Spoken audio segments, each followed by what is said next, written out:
Hey family. Okay, so we're going to talk a little bit about the things from the eastern side perspective, the eastern hemisphere. So, okay, I'll do two. I think I shared three from the Mesoamericas. Now I'm going to share two from the other side. Okay. First one is Kali. Okay, let's talk about Kali because we're in the Kali Yuga. So what is Kali? Kali is a goddess. Where does she come from? Well, according to the stories, she was born out of a mountain, much like the Greco-Roman Venus was born out of the head of Zeus. So Kali was born out of the mountain, and she was a woman. She didn't have to go through the baby process of growing up into an adult, right? And so she came out of the mountain as a woman. She gave birth to a child, and she loved the child. She fed the child. She nurtured the child. She cared for the child. She cleaned the child. She kept him warm, as you do. And then she ate the child. So I know that sounds kind of crazy, but remember, this is all allegorical. It's rhetorical. It's not meant literally, right? It's to say that the feminine, which gives the life, can also take the life away if she doesn't have boundaries.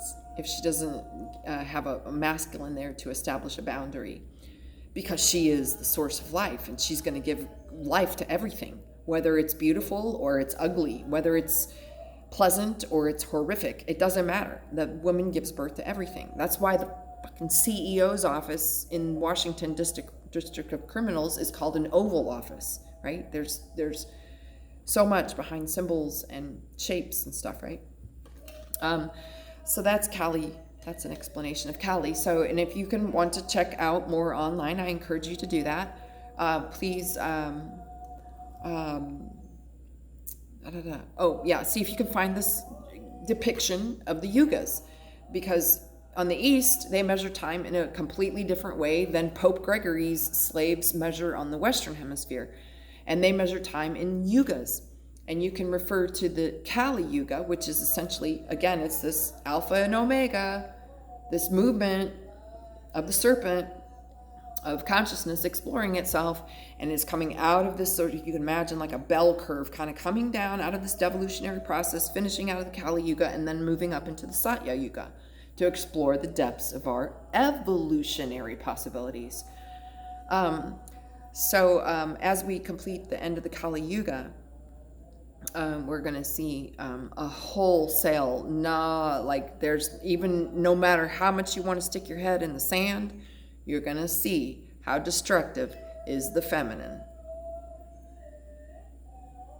if she does not have boundaries, if she's not balanced by the male. So it's, just another apocalypse. So buckle up, family, but do keep things in perspective, because otherwise it can be a little overwhelming times like this. All right? So that's it for the Kali Yuga and the Kali and all that stuff, right? Let's see what else we'll talk about. Oh, next one, dragons and fairies. So stay tuned, family.